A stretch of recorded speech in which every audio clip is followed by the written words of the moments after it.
Please তুমি তাড়াতাড়ি সুস্থ হয়ে যাও না, একদম সুস্থ হয়ে ওঠো। আমি আর দেখতে পাচ্ছি না তোমাকে এবার।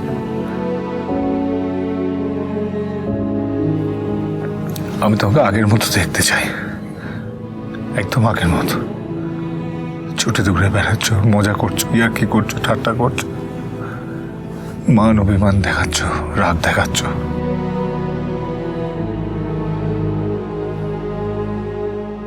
তোমাকে এভাবে দেখতে আর ভালো লাগছে না আমার, একদম ভালো লাগছে না।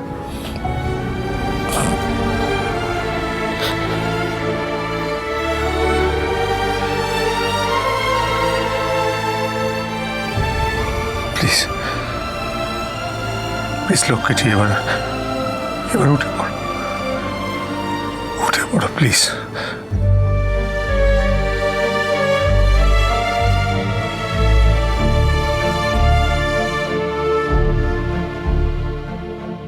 আমি কেন তোমার জন্য এতটা অস্থির হয়ে পড়েছি মহারানী?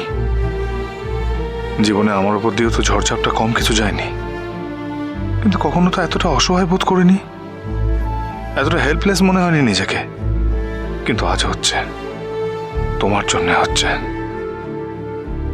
কে কে বলো তো তুমি আমার?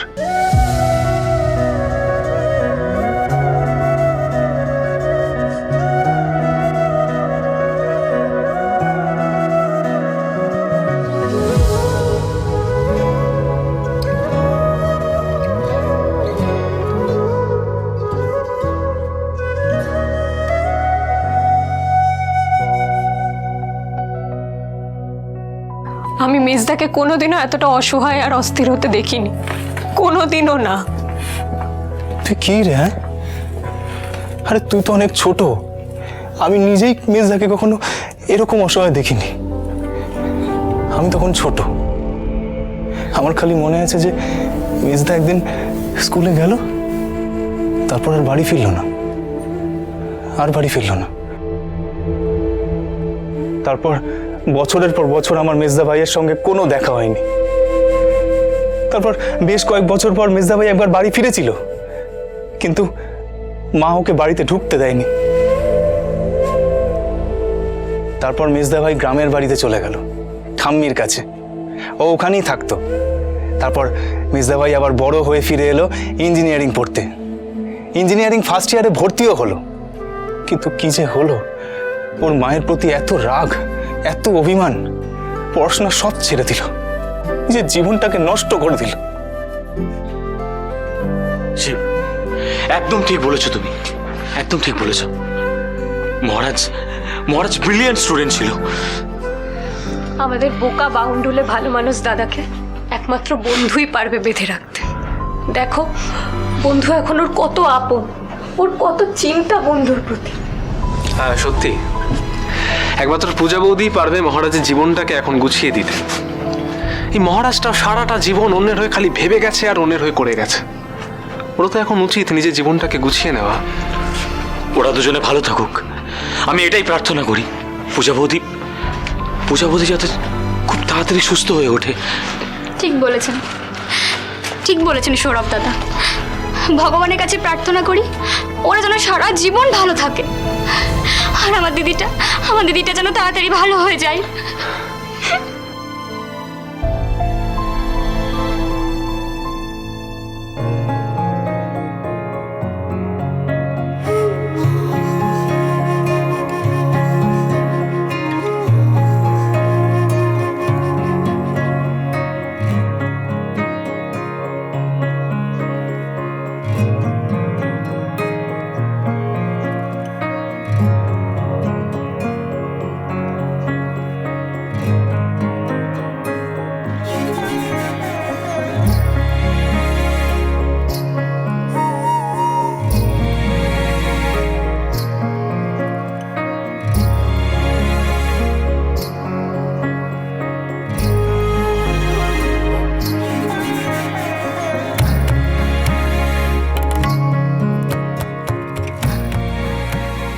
কেমন বোধ করছেন এখন আপনি?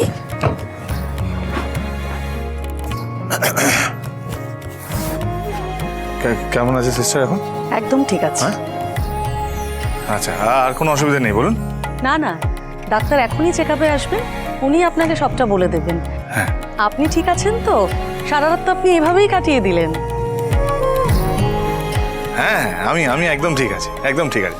ও ঠিক থাকলেই আমি ঠিক। হ্যাঁ।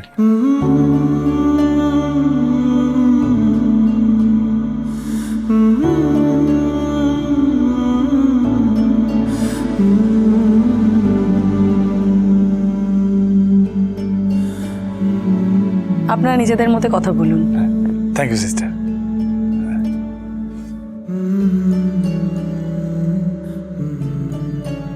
এই যে কি খবর? হ্যাঁ, শরীর ভালো তো? কি কি দেখছো? হসপিটাল? এটা বাড়ি না, হসপিটালে খাটে শুয়ে আছে তুমি। কাল যা খেল দেখালে, সোজা হসপিটালে নিয়ে চলে আসতে হচ্ছে। এখন রাত। এখন রাত? না না, রাত তো তুমি এক ঘুমে কভার করে দিয়েছো, দেখলে না? গুড মর্নিং বললাম, সকাল। তুমি সারা রাত এখানে ছিলে? হ্যাঁ, তো আর কোথায় যাবো? এখানেই তো থাকবো তোমার সঙ্গে।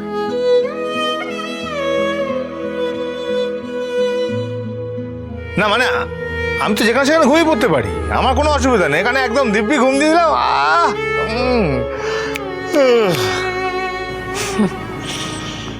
আমার জানা আছে। হ্যাঁ, কি জানা আছে? কিছু না। হ্যাঁ, কি হলো? কি হলো? আমায় বলো না। শো। সিস্টার কেউ নেই, একটু দেখে দাও না। সিস্টার তো এক্ষুনি বাইরে গেলে। তুমি আমাকে বলো না কি হয়েছে, বলো, আমি ব্যবস্থা করে দেবো। একটু দেখে দাও, আমার লাগবে, দরকার আছে। সেটাই তো বলছি, আমাকে বলো কি দরকার, আমি ব্যবস্থা করে দেবো, চিন্তা করো না, বলো। টয়লেট। হ্যাঁ, এটা বললেই হয়, এত হেজিটেশন করার কি আছে? সব ব্যবস্থা আছে, দাঁড়াও। এই যে, না না না, এতে না। তুমি সিস্টারকে ডেকে দাও, আমি উঠবো। আমার এতে হবে না। এতে না মানে সারা তো এতেই কম ছাড়লে। দেখি আমি ব্যবস্থা করবো। না না না না, তুমি সিস্টারকে ডেকে দাও না প্লিজ, আমার অসুবিধা হচ্ছে, তাড়াতাড়ি করো। সিস্টার, দেখো সিস্টারকে ডাকতে বলছো তো, তোমারই দেরি হয়ে যাবে, নিজে এদিকে নিজেই তাড়াহুড়ো করছো। কিন্তু আমি দিয়ে দিচ্ছি, কোনো অসুবিধা হবে না। কি তুমি? হ্যাঁ আমি, আরে আমরা বন্ধু তো। আর তাছাড়া হাজবেন্ড অ্যান্ড ওয়াইফ। আমার কাছে লজ্জা কিসে? দেখি। আরে তা বলে তুমি তুমি তুমি ওদের কাউকে ডেকে দাও না প্লিজ। আরে তার থেকে দেখো, কাপড় চোপড়ে হয়ে যাবে, তোমার অস্বস্তি বাড়বে, অসুবিধা হবে। আমি বলছি শোনো, কিচ্ছু হবে না, তুমি ওদিকে দেখো। আরে কেন এরকম করছো তুমি? প্লিজ ওদেরকে ডাকো না। কি চল,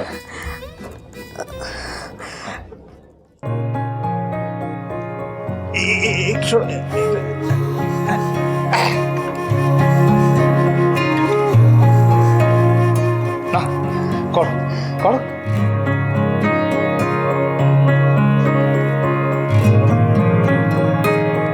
কি হলো? করো।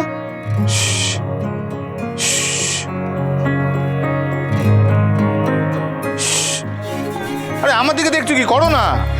তুমি এরকম ভাবে তাকিয়ে থাকলে আমি কি করে? উফ, ও ঠিক আছে, তুমি করো। উফ, এরকম পরিস্থিতিতে পড়তে হবে আমি জীবনে ভাবিনি। কি করা যায়? নিজেই তো এরকম ব্যাপারটা দাঁড় করিয়েছো। কোনো কথা বললে শোনো। ঠিক আছে, তাকাবে না এদিকে। ঠিক আছে, তাকাচ্ছি না। হলো কিনা সেটা বলো না, মুখে বললেই তো হয়। লাটা ঝুঁকে যায়, হলো? হ্যাঁ, কই দেখি। দেখবে মানেটা কি? কি দেখবে তুমি? তো দেখবো না? কি দেখবে? মানে কি হলো না হলো। আরে আশ্চর্য, তুমি কেন দেখবে? হসপিটালে কাউকে ডাকো না। শান্ত, কোনো অসুবিধা নেই, আমি পরিষ্কার করে দিচ্ছি তো, আর কোনো অসুবিধা হবে না। আর বেড প্যান নিয়ে তো তুমি এভাবে শুয়ে থাকতে পারবে না, কোথায় লেগে টেগে যাবে, কি হবে না হবে, অস্বস্তি বাড়বে। কি মুশকিল, তুমি কেন এরকম করছো? কাউকে ডেকে দাও। দাঁড়া, কিচ্ছু হবে না, হালকা একটু দেখ, ওদিকে দাও।